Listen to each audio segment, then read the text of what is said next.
This video is translated into Bengali from another Hindi channel video. The link to the original video is given in the description box. আজ থেকে ৭৬ বছর আগে ৩০শে জানুয়ারি ১৯৪৮ সালের কথা, যখন নাথুরাম গোডসে মহাত্মা গান্ধীকে গুলি করে হত্যা করেছিলেন। এটা বিড়লা হাউস অর্থাৎ মহাত্মা গান্ধীর বাড়ি। বিকেল ৫টা ১৫ মিনিট গান্ধীজি সবে তার ঘরের থেকে বেরিয়ে মাঠের দিকে যাচ্ছিলেন। গান্ধীজি এটা কোনো মতেই বুঝতে পারেনি যে নাথুরাম এত ভিড়ের মধ্যে বন্দুক নিয়ে তাকে মারার জন্য অপেক্ষা করে আছে। এত ভিড়ের মাঝে যাতে বন্দুক কেউ না দেখতে পায়, তাই নাথুরাম এইভাবে হাত রেখে বন্দুকটাকে লুকিয়ে রেখেছিল। গান্ধীজি তার বয়স্ক দুর্বল শরীর নিয়ে যখন সবে মাঠের কাছে এসে পৌঁছয়, তখন হাজার হাজার লোকের মাঝখান থেকে নাথুরাম এগিয়ে এসে গান্ধীজিকে প্রণাম করল। নাথুরামকে দেখে গান্ধীজির ভাইজি মানু নাথুরামকে একটু এগিয়ে এসে বলল, আপু আজ ব্যস্ত আছে, তুমি আজ পথ ছেড়ে দাও নাথু। কিন্তু আজ নাথুরাম গোডসেও তার টার্গেট কমপ্লিট করেই তবেই যাবে এখান থেকে। আর তাই নাথুরাম মানুকে এক ধাক্কা দিয়ে তার .39 ক্যালিবার বেরেটা M1934 বন্দুক দিয়ে পরপর ৩টি গুলি গান্ধীজির শরীরে বিছিয়ে দিল। দেশে এত বড় একটা ঘটনা ঘটে গেল, গান্ধীজি মারা গেলেন, কিন্তু মানুষের মনে একটাই প্রশ্ন, যে নাথুরাম গান্ধীজির সবথেকে বড় শিষ্য, দিন রাত গান্ধীজির পুজো করত, সেই নাথুরামই গান্ধীজিকে কেন গুলি করলো? এখনো পর্যন্ত অনেক মানুষ আছে যারা ভাবে নাথুরাম গান্ধীজিকে মেরে সঠিক করেছেন। আজ এই ভিডিওতে আমরা 3D অ্যানিমেশনের মাধ্যমে দেখব নাথুরাম গান্ধীজিকে কেন এবং কিভাবে মেরেছিল। তাহলে তোমরা নিশ্চয়ই বুঝতেই পারছো যে আজকের ভিডিওটা কতটা ইন্টারেস্টিং হতে চলেছে। তাই যারা এখনো ভিডিওটাতে লাইক করনি, প্লিজ ভিডিওটা একটা লাইক করে দাও, আর আমাদের চ্যানেলে নতুন হয়ে থাকলে চ্যানেলটি অবশ্যই সাবস্ক্রাইব করতে ভুলো না যেন। গান্ধীজির মৃত্যুর ৩৮ বছর আগের কথা। বোম্বে পুনা লাইনের পাশের এক গ্রাম বারামতিতে ১৯১০ সালে নাথুরাম জন্মগ্রহণ করেন। নাথুরামের আসল নাম রামচন্দ্র ছিল। নাথুরামের আগে তার বাবা মায়ের আরও বেশ কয়েকটি ছেলে সন্তান জন্মগ্রহণ হলেও তারা সবাই মারা যায়। তাই নাথুরামের বাবা মা ভেবেছিলেন হয়তো কোনো অভিশাপ রয়েছে তাদের পরিবারের ওপরে, যে কারণে যতই ছেলে সন্তান জন্মায় সবাই মারা যায়। তাই তারা নাথুরামকে মেয়েদের মতন করে মানুষ করেছিলেন, আর তার নাকে একটা নাকের অর্থাৎ নথ পরিয়ে দেয়, আর সেখান থেকেই তার নাম হয় নাথুরাম। হিন্দু ধর্মীয় শাস্ত্র, ইতিহাস আর রাজনীতি নিয়ে পড়াশুনো করতে নাথুরাম ভালোবাসত। এমনকি মহাত্মা গান্ধীর লেখাগুলোকেও নাথুরাম ভীষণভাবে অনুসরণ করত। তারপর ১৯৩২ সালে নাথুরাম RSS আর হিন্দু মহাসভায় যোগদান করেছিলেন। তারপর থেকে সমস্ত কিছু যেন পাল্টে গেল। নাথুরাম আস্তে আস্তে প্যাসিফিস্ট থেকে মিলিট্যান্টে পরিণত হয়েছিল। প্যাসিফিস্ট আইডিওলজির মানে হলো গান্ধীজির মতন শান্ত বিচারধারী ব্যক্তি, আর মিলিট্যান্ট আইডিওলজির মানে হলো ভগৎ সিং, নেতাজি সুভাষচন্দ্র বসুর মতন। যত সময় যেতে লাগলো ততই নাথুরামের মনের ভিতর গান্ধীর প্রতি রাগ বাড়তে লাগলো। গান্ধীজিকে নাথুরাম অপছন্দ করা শুরু করলো, কারণ নাথুরাম মনে করত গান্ধীজির জন্যই অখণ্ড ভারত কনসেপ্টটা ঢিলা পড়ে গিয়েছিল। নাথুরাম এটাও মনে করতেন যে গান্ধীজি মুসলিম সম্প্রদায়দের বেশি সাপোর্ট করতেন আর হিন্দুদের বিরুদ্ধে চলতেন তিনি। আস্তে আস্তে এই রাগ এতটাই বেড়ে গেল যে নাথুরাম গান্ধীজিকে প্রাণে মেরে ফেলার পরিকল্পনা করে নিল।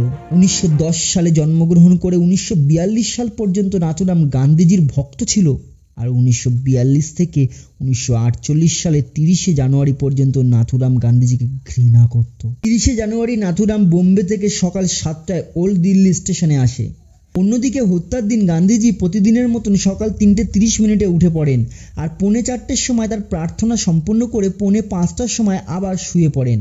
৩ ঘন্টা শোয়ার পর সকাল ৮টার সময় গান্ধীজি আবার তার নর্মাল রুটিন ফলো করেন।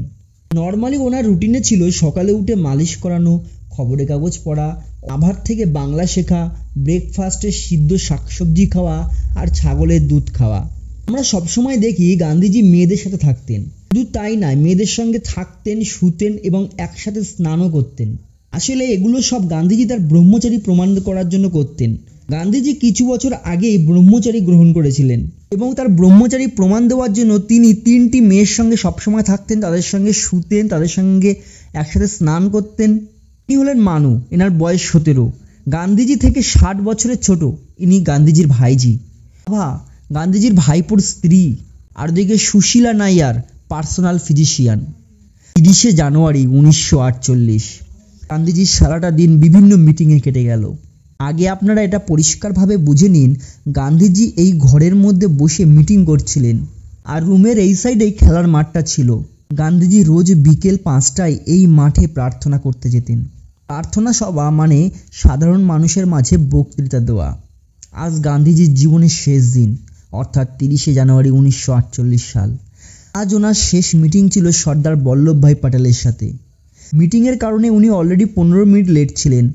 ওদিকে নাথুরাম গোডসে তার সাথী নারায়ণ ও বিষ্ণুর সাথে ওল্ড দিল্লি স্টেশনের 6 নম্বর রেস্টিং এরিয়াতে পৌঁছয় এবং সেখানে পৌঁছে তারা তাদের ফাইনাল প্ল্যানটা করে নেয়। আর এই তিনজনই গান্ধীজিকে মারার মাস্টার প্ল্যান ছিলেন। নাথুরামের সাথে ইনি নারায়ণ আপটে আর ইনি বিষ্ণু কারকারে।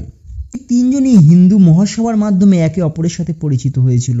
প্রথমে ঠিক হলো নাথুরাম বোরখা পরে যাবে, তাই তারা বাজার থেকে 50 টাকার বোরখাও নিয়ে আসে। কিন্তু বোরখায় পিস্তল নিয়ে ঠিকঠাক কমফোর্টেবল হচ্ছিলেন না নাথুরাম। তাছাড়াও নাথুরাম লুকিয়ে না, সরাসরি সবার সামনেই বীর পুরুষের মতোই মারতে চেয়েছিল গান্ধীজিকে। 1934 থেকে 1948 সালের মধ্যে টোটাল 5 বার গান্ধীজির ওপর প্রাণহানি হামলা হয়েছিল। যেদিন গান্ধীজির হত্যা হয়েছিল তার 10 দিন আগেও গান্ধীজির ওপরে হামলা করা হয়েছিল।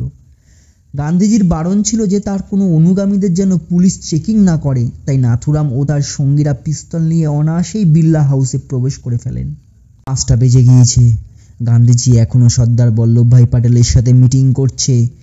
অবশেষে গান্ধীজিকে মাঠের দিকে আসতে দেখা যাচ্ছিল। গান্ধীজি মানু আর আভাকে তার লাঠি হিসাবে মানতেন। ওনার পিছনে তার পার্সোনাল অ্যাসিস্ট্যান্ট পেয়ারেলাল। আর প্রতিদিন যিনি গান্ধীজির মেসেজ করেন বীরকৃষ্ণ, তিনিও ছিলেন। তখনই গান্ধীজি সিঁড়ি চড়ে মাঠে পা ফেলেন। নাথুরাম ভিড়ের মধ্যে দিয়ে বেরিয়ে এসে সবার সামনে এসে দাঁড়ালো। গান্ধীজিকে নমস্কার জানিয়ে সে মাথা ঝুঁকে গান্ধীজিকে পা ছুঁয়ে প্রণাম করতে যাচ্ছিলেন। তখন নাথুরাম গোডসেকে সরে যেতে বলেন, কারণ গান্ধীজি সবার জন্য অলরেডি লেট ছিলেন। নিজের দুহাতের মধ্যেই নাথুরাম গোডসে .39 ক্যালিবার পিস্তলটা লুকিয়ে রেখেছিলেন। তারপর মানুকে এক হাত দিয়ে ধাক্কা মেরে দেয় নাথুরাম, আর সাথে সাথেই 5টা বেজে 17 মিনিটে গান্ধীজিকে পরপর 3টি গুলি মারে। গান্ধীজি হাত জোড়ো করে হে রাম বলে মাটিতে পড়ে যায়। কিছু সময়ের জন্য সমস্ত পৃথিবীটা যেন থমকে যায়। অহিংসার সব থেকে বড় পূজারী আজ হিংসার শিকার হয়ে গেল।